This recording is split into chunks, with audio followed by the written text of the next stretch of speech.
আপনার স্ত্রী বর্ষা চৌধুরীর সাথে আপনি আমার স্ত্রী বললেন না? না না, আপনাদের তো ডিভোর্স হয় না, তাহলে কেন ডিভোর্স হয় না? ডিভোর্স হলে সে আরেকজনের সাথে সংসার করলো কেমনে? আহা, হয়তোবা সংসার নাও করতে পারে, হয়তোবা সে প্রেমে আশ্চর্য, একটা ছেলে এসে বলতেছে তার সাথে সে 2 মাস একই রুমে ছিল। কোরআন শরীফ হাতে নিয়ে মিথ্যা বলার মতন সাহস আমার মনে হয় না আমি রাসেল মিনা পৃথিবীর কোনো মুসলমানের নেই। ওনার যে মিথ্যে নাটক, এগুলা মানুষ তখন বুঝতে পারেনি, এখন আল্লাহর রহমতে মানুষ বুঝতে পারছে। তার যে পেজের যে বিজনেস, এটাকে সে বড় করার জন্য এই ধর্মটাকে সে পুঁজি করছে। তার প্রতি আমার ঘৃণা হবে কেন? বাংলাদেশের আমি মনে করি এখন 20 কোটি মানুষের মধ্যে 20 কোটি মানুষেরই তার প্রতি ঘৃণা জন্মে গেছে। সানবিজ বাই তনি, উনি আমাকে নিয়ে একটা চরম লেভেলের দেখি যে ফেসবুকে বিষোদ্গার করেছে। আপনার ব্যক্তিগত জীবন ঘিরে যা হচ্ছে, দেশের মানুষ যা দেখছে, আপনি এই বিষয়ে কি বলবেন? আমি এই বিষয়ে আমার প্রথমে ভীষণ কষ্ট লেগেছে, তবে এখন আমি আল্লাহর রহমতে ভালো আছি। কারণ আমি মানুষের কাছে যে রাসেল মিয়া ছিলাম, এই 2 দিনের মধ্যে আবার আমি আগের সেই রাসেল মিয়া মানুষের কাছে হয়ে গেছি ইনশাআল্লাহ। এজন্য আমি এখন আল্লাহর রহমতে ভালো আছি। আমি একবার শুধু প্রেস কনফারেন্স করে সাংবাদিকদের বলেছি যে আপনারা আমার সম্পর্কে যেটা শুনতেছেন, এখন আমি কিছু বলবো না। যদি আমি রাসেল মিয়া সত্য হয়ে থাকি, অবশ্যই এই সত্যটা একদিন ভেসে উঠবে, আপনারা সবাই জানবেন। সেই সত্যটা কি আপনার মুখ থেকে আরেকবার শুনি।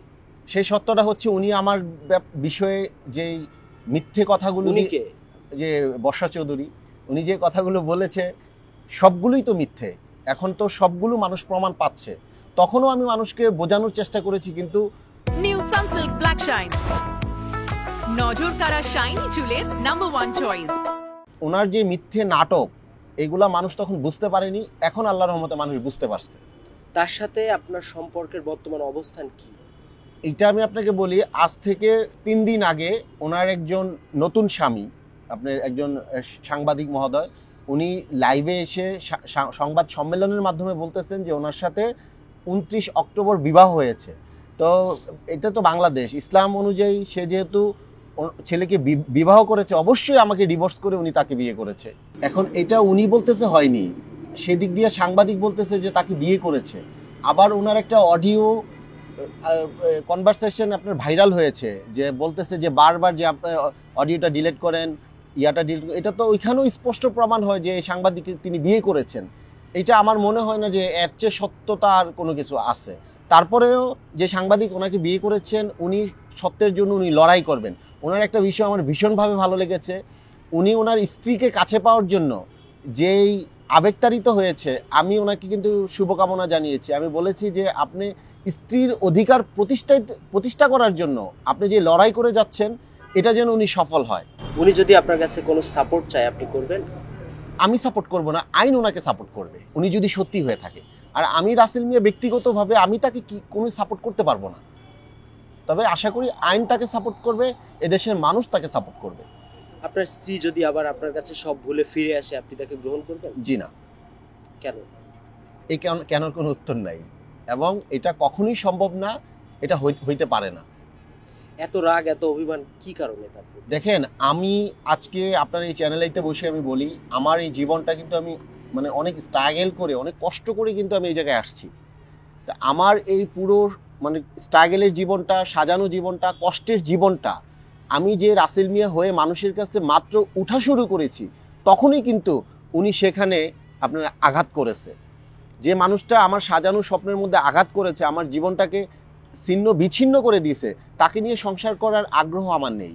মানুষ আপনাকে দেখলাম যে সরি বলছে, এক শ্রেণীর নারীরা আপনাকে অনেকভাবে দূষেছিল, জি, তারা এখন নিশ্চুপ কেন? শুনেন, আমি আপনাকে বলি, আমি 17 দিন জেল খেটে যখন আমি আসি, তখন আমি আপনাদের সাংবাদিকদের কল্যাণে দেখেছি বাংলাদেশের একজন বিখ্যাত ব্র্যান্ড প্রমোটার, ওনার নাম হচ্ছে যে একজন খুব ওই যে সানবিজ বাই তনি, ওনাকে সবাই চিনে, আমি ওনাকে চিনলাম। উনি আমাকে নিয়ে একটা চরম লেভেলের দেখি যে ফেসবুকে বিষোদ্গার করেছেন। আমি কিন্তু তখন কি বলেছিলেন?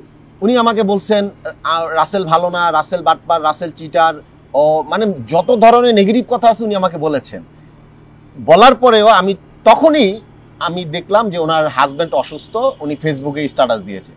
আমি কিন্তু তখন ওনার জন্য দোয়া করছি, এবং সাংবাদিকদের বলছি যে আপনারা সবাই ওনার হাজব্যান্ডের জন্য দোয়া করবেন। ওনার হাজব্যান্ডের জন্য উনি খুব চেষ্টা করতেছে। আমি কিন্তু ওনাকেও কোনো বিষোদ্গার করিনি। আর আমাকে যেসব মা বোনেরা আমাকে ভুল বুঝে আমাকে মন্দ কথা বলছেন, ওই মা বোনেরাই কিন্তু এখন আমাকে সরি বলতেছেন, এবং যারা সরি বলতেছেন আমি উল্টা বিনয়ের সাথে আমিও তাদেরকে সরি বলতেছি এবং বলতেছি যে বোন, মা, আমার সামনের দিনগুলোর জন্য আপনারা আমার জন্য দোয়া করবেন। আমি বিষোদ্গার এবং প্রতিশোধ জিনিসটা আমি নিতে পছন্দ করি না। আমার হয়ে লোকেরা নেয়, এটা আমি পছন্দ করি। আপনার বর্তমান স্ত্রী যার কথা বললেন, তিনি কি কোনো রাজনৈতিক দলের সাথে যুক্ত ছিলেন? এইটা আমি বিয়ের আগে জানতাম না। আমি তো ওনার সম্পর্কে কোনো কিছুই জানতাম না। বিয়ের পরে উনি আমাকে একদিন গণভবনে নিয়ে যায়, বিয়ের দ্বিতীয় দিন গণভবনে নিয়ে যায়। আমি বললাম যে গণভবনে কোথায়? উনি গণভবনে যে গাজী লিপি ওনার বাড়িতে, ওনার গণভবনের বাসায় আমাকে নিয়ে যায়। তখন আমি জানি যে উনি যুব মহিলা লীগ এর সেন্ট্রাল কমিটির কার্যনির্বাহী সদস্য।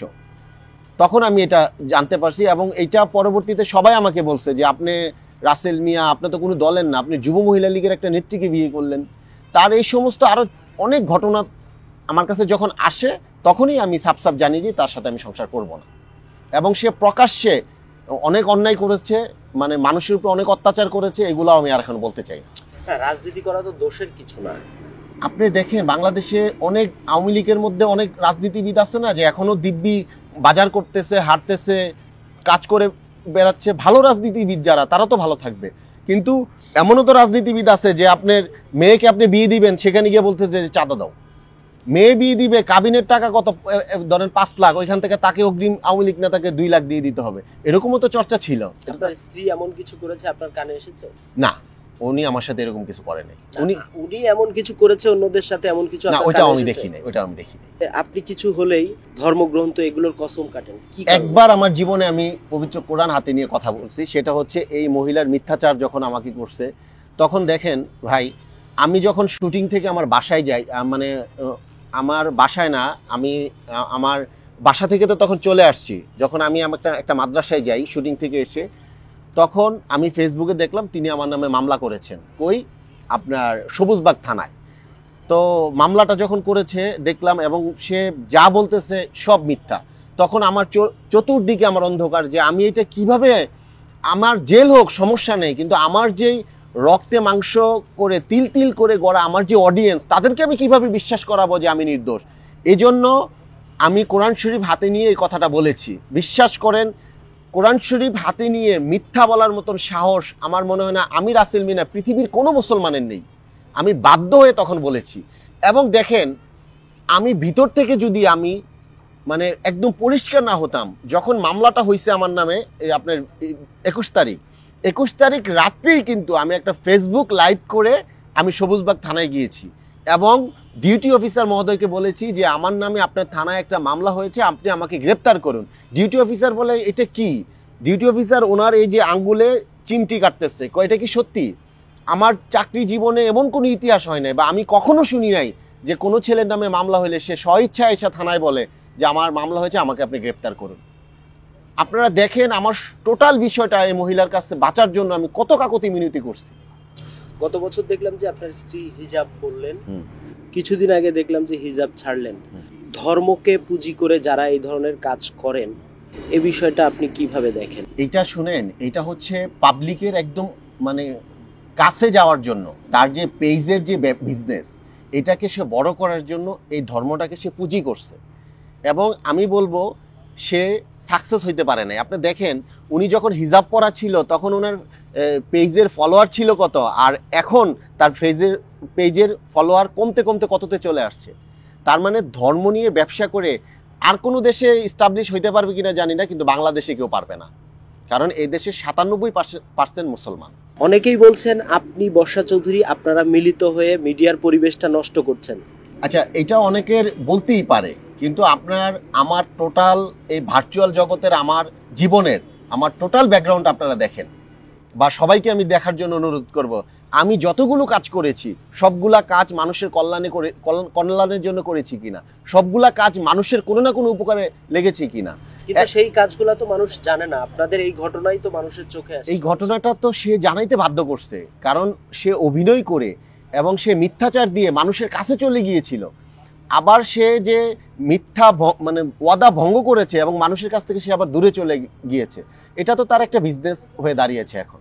এবং এখান থেকে আমি যদি রাসেল মিয়া এজ এ তার হাজব্যান্ড না হইতাম, তার সাথে যদি আমার কোনো সম্পর্ক না থাকতো, আইনগত ব্যবস্থা আমি রাসেল মিয়া তার জন্য নিতাম, কিন্তু এখন তো আমি নিতে পারছি না। আপনি কি এখনো তাকে মিস করেন? অসম্ভব কথা, প্রশ্নই আসে না, ভালোবাসেন? প্রশ্নই আসে না। এত ঘৃণা কেন তার প্রতি? তার প্রতি আমার ঘৃণা হবে কেন? বাংলাদেশের আমি মনে করি এখন 20 কোটি মানুষের মধ্যে 20 কোটি মানুষেরই তার প্রতি ঘৃণা জন্মে গেছে। তার এত খারাপ দিক আপনার নজরে পড়ছে, তার কি কোনো ভালো দিক নেই? তার ভালো দিক আমি এখন পর্যন্ত পাই নাই।